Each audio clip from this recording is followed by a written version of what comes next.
சாப்பாடு வந்துட்டு இன்னைக்கு நாற்று பாயிட்டு கிடக்கும் சாப்பாடு.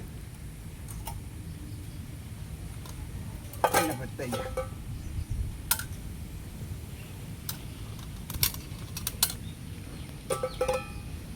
சாப்பாடு மஞ்சள் தான் இருக்கும். ஏன்னா இது வீட்டில் நெல் அவிச்சு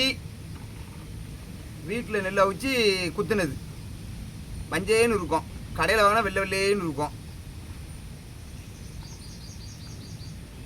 போதுமான பேர்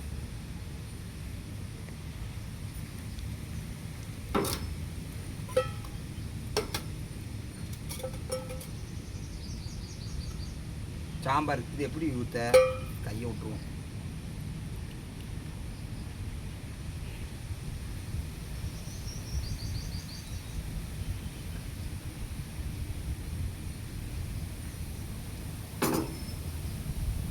அடுத்து மீன், பொரிச்ச மீன். இதான் நம்ம வீட்டில் சாப்பாடு. நீ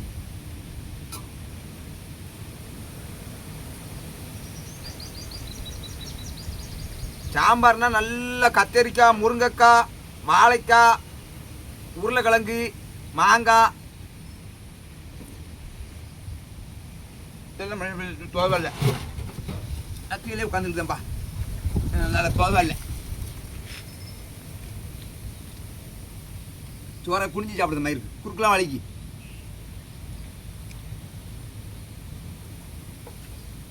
நமக்கு தான் சோறு வாயில் வச்சோன்னு விற்குமே.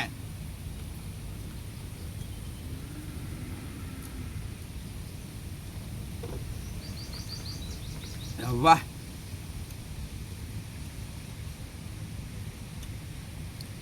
முருங்கைக்காய் நல்ல நாட்டுக்காய்.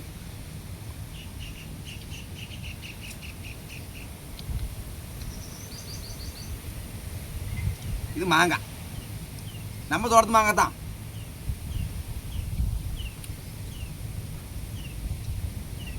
உரப்பு கொஞ்சம் கம்மியாக இருக்கு.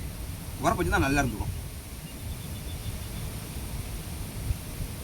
இது வாழைக்காய்.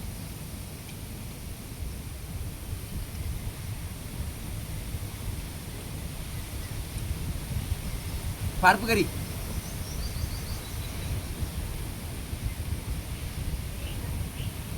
மீன் என்னைக்கு வாங்கின மீனும் இன்னைக்கு பொரிச்சிருக்காவ. வரமுட்டுக்கு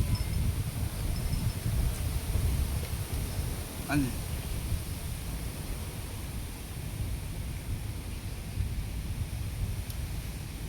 சத பிடிப்பு உள்ளே வந்துட்ட.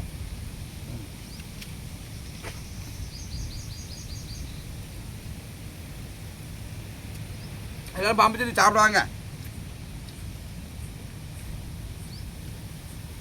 அரிசியை பொறுத்த வரைக்கும் நெல்லை வாங்கி வீட்டிலே அவிச்சு குத்தி சாப்பிட்டா நல்லா இருக்கும். சோறு அவ்வளோச்சுக்கு கெட்டு போகாது. பழைய கஞ்சிக்கெல்லாம் அது நல்லா இருக்கும். அந்த பழைய கஞ்சி ஒரு 3 நாளைக்கு ஊற போட்டு அதில் கேப்பக்களி எண்ணி கொடுத்துனா சூப்பராக இருக்கும். தக்காளி நமக்கு பிடிக்காது.